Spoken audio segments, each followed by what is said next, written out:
Hey, what's up guys? UrAvgWarGamer is back with another video of World of Warships, and today I'm going to be featuring a Stalingrad Tier 10 Premium Steel Battle Cruiser, or you can call it cruiser, but it really sits as or feels like a battle cruiser, since the guns of the Stalingrad are probably the most famous gun in this game, honestly. And the reason why I'm saying this is because the Stalingrad guns are the bread and butter of the ship, and obviously as of today, after so many changes since the Stalingrad's been released, Stalingrad is not what it used to be. Stalingrad used to be the most broken ship in the game, simply because of its hull tankiness. At that time, when you have the very much standard build for every class, because there's not that concept arrived for like having a separate carrier or cruiser or battleship skills. Stalingrad can basically able to use the battleship skills for himself, which basically means you can get the fire prevention, and you can get a whole lot of other perks that Stalingrad gets so much value out of. Now, since you are basically not able to slot these fire prevention and you can take a lot of fire damage. It used to be 45 seconds actually when it got released, but then they nerfed it to 60 seconds. And not having fire prevention basically makes Stalingrad really, really weak and tanking damage. And that's why, as you can able to see my playstyle, it actually resembles in this way if you want to get the best effectiveness out of it. Because Stalingrad hull is not the best. It's actually extremely vulnerable if you are bow in and you're caught in a situation where just anyone will be able to spam HE on you, you will get fires, and I think within a couple of minutes you will die very quickly. And that's why you have to play Stalingrad very carefully at the start of the match. If you get spotted, just like this situation as you can able to see, well, you can do a couple of things. If you get spotted, you can reverse. If there's not a battleship that is trying to shoot you, you can keep reversing in, and that's what I'm exactly doing. And trying to understand that how am I getting spotted. In this case, I think there is some ship that is spotting me, and right now the Somers got spotted by our Trump, and obviously this version of the Stalingrad is really, really good. That's actually the reason why it's still one of the best steel ships in the game. And obviously the Trump just threw his ship away. That's pretty much typical of randoms. And so obviously Stalingrad, you also have a radar. So I mean, radar is actually not the long range. Like, so it is a long range, but it's not a long duration like Moskva or Nevsky. But it's still 20 seconds base, and if you build it right enough, you can get it to 26.5 seconds of radar, which is still pretty good, not bad. I mean, it will be enough to get at least two full salvos on a Somers or any ship. Torpedoes In this case, I just did decent damage to Somers. And as you can able to see, there is one torpedo that got spotted by probably Trump, which basically means that Somers has sent torpedoes and I have to angle. And that's exactly what is happening right now. I'm trying to angle enough so that I don't take extra damage. And yep, I'm able to dodge the salvo or torpedoes of Somers. So the playstyle of the Stalingrad in order to play effectively is basically gonna be like that. And now there are some people that don't like this playstyle, but again, if you play in this way, obviously the carrier potential, I feel it's really, really high. Like, it can tank so much damage in this way rather than bow in, because obviously the bow and the stern is still 25 millimeters, and the side armor of 50 millimeter and the citadel armor of 180 millimeter maybe bounces shells of battleships, sure, but again, there is a very giant superstructure as you can able to see, and sometimes you will get some stray shells hitting onto the back of the stern or the bow. So these are the things that basically make Stalingrad, well, not worth it. At least in bow in situation, I really find it hard to do much about this. And obviously the speed juking, the acceleration of the Stalingrad is also really nice. And actually you can be able to see I somehow managing to get the Yoshino shells getting juked along the way. And yep, Yoshino is constantly missing me really, really hard here. And since he's bow in, well, he's kind of caught off guard here. Like he has to broadside somehow. But and that's what I'm waiting at the moment. That I want to basically make it such that the Yoshino ultimately turn out, and the Stalingrad guns that are basically are the most strongest guns in the game will do damage. But suddenly I saw the Napoli that is pushing like crazy. And that basically completely deviates my attention towards Napoli, because Napoli basically has secondaries that are coming towards me as sap and the AP that can actually hurt. In this situation I'm really broadsiding, but luckily Napoli didn't get a citadel. So I started to instantly turn out and kite away. And that's one of the things about the Stalingrad. If I would be in a bowing situation, Napoli will be able to farm me a lot much more effectively and I would have no chance. So yeah, there is exactly that. Good thing is that our B flank, at least Schlieffen is trying well on that side to do something. And obviously, I think that Napoli doesn't know maybe that I have radar. So, I mean, he used the smoke, but actually that might not gonna help.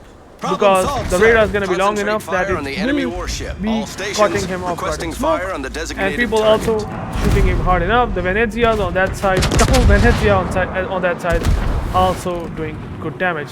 As you can see, he kind of forced to give me the broadside. I don't know what's the reason of pushing, but he's just pushing absolutely crazy. The Venezia, double Venezia are trying really hard to do something, and obviously what he's doing at the moment is not good. He's definitely not going to survive for long. Unfortunately, as you can able to see, the Yoshino got away with it because of the Napoli. Because Napoli pushes in, I kind of have to divert my attention towards the Napoli, so there's that. And Yoshino, obviously he's pushing and got around the island, and well, that's why I'm starting to basically realize that I have to do something about these ships that are pushing towards the B from C, obviously.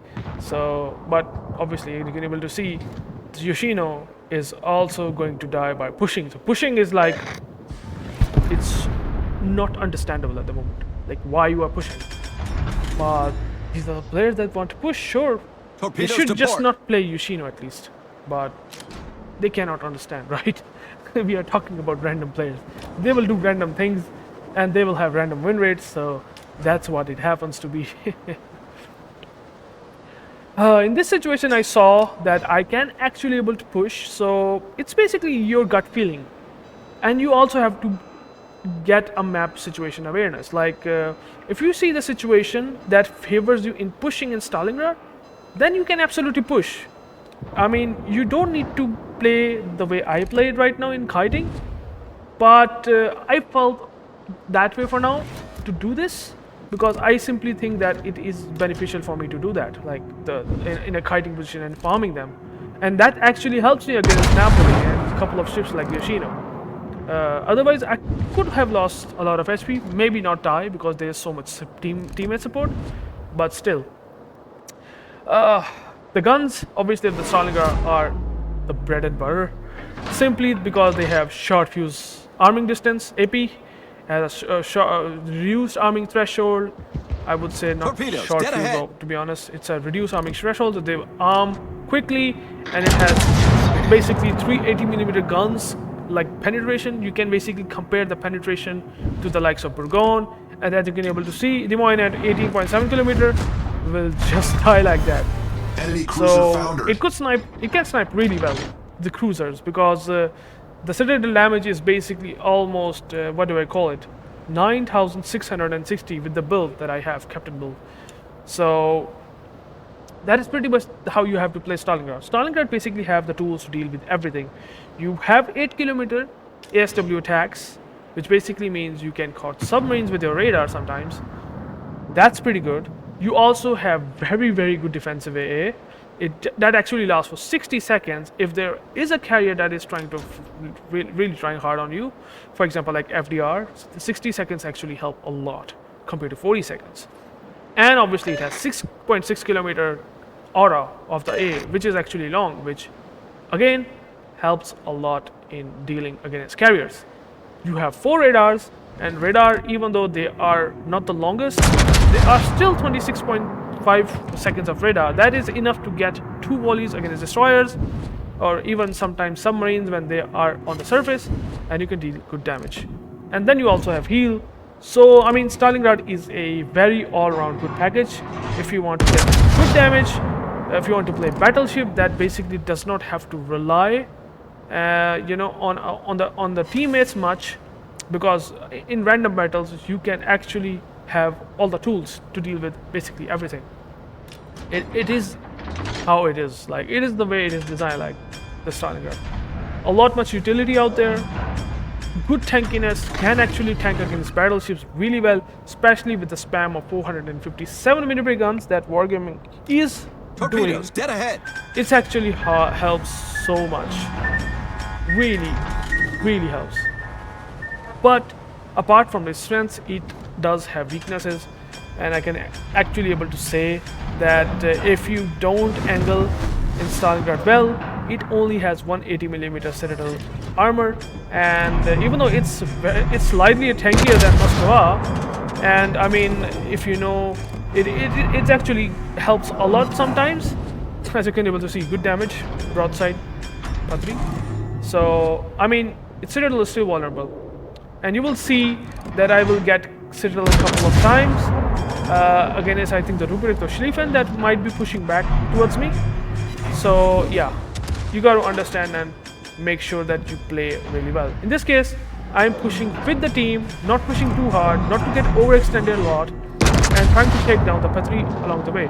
And obviously the Schlieffen's secondaries are a ton that are coming to basically shoot for me, obviously. So yeah, the Schlieffen is basically behind the cover. So there are two choices that I can basically make. I can push into Schlieffen and I can lose a lot of HP, or I can just hide away. I thought I will hide away for now, since Schlieffen secondaries might be a bit too much, but that's really okay. 29k damage, by the way. Broadside Schlieffen, it takes a lot of damage. As you can be able to see, I'm not angled enough, and I got Citadel by Schlieffen. So, and I obviously damage control my turret because I want it to get back as fast as possible. I don't fear at the fires at the moment. I just want to get more damage. Schlieffen is taking a lot of damage, so I might have only a couple of seconds before he will die. So I will shoot a lot on that ship. Again, Schlieffen, obviously, once you get out of the Schlieffen secondary range, you are basically good to go, and Schlieffen, which actually is not a bit of a threat. Unless you are in the secondary range of Schlieffen, Schlieffen basically crumbles very quickly. So there's exactly that. And the game is almost over. I think I felt that I should have pushed back towards the Schlieffen because I might not have died, and maybe I didn't get Citadel. So, Torpedoes to port. but it totally depends on you. This is really about how do you take the situation in your hands. So in my case, obviously I thought I will do that. Again, Schlieffen is shooting me. I speed juked a bit because I knew that he's shooting me for now. And again, one stray shell will hit me, another Citadel. So Stalingrad broadside is very vulnerable. Not as much vulnerable as Moscow, but still, it's enough vulnerable that you can able to see even Schlieffen doing good damage to me. So yeah, that's basically the Stalingrad in a nutshell. If you're able to position your Stalingrad well, the guns have amazing dispersion, really good Sigma, 2.65, the best in the game, and have all the utilities that basically it currently has. It makes this ship amazing to play. And if you don't have this steel ship, I think after Bourgogne, I think after Bourgogne you should buy Stalingrad. I feel that it's good. Like, if you don't have Smolensk, I would definitely recommend Ragnar. So if you don't have FDR, then again you buy the FDR. I think these are the ships that you should pick at least in the first round, which actually going to help. So Stalingrad, really strong ship still. Not the best currently it's not easy to play because you have to make the situation work for you by understanding the map awareness and situational awareness. So there's exactly that. So victory, did good damage, 154k damage. I would say could be a lot better, but the team actually crumbled very quickly. And as you can able to see, you can get citadels on battleships, on cruisers. I shoot the Des Moines, I got 2 citadels. I shoot the Schlieffen, I got 2 citadels. That's 4. Only Confederate, and team score wise, second in the team. Brisbane played well. Props to him. And that's how you will be able to play Stalingrad. The Stalingrad play style is basically passive.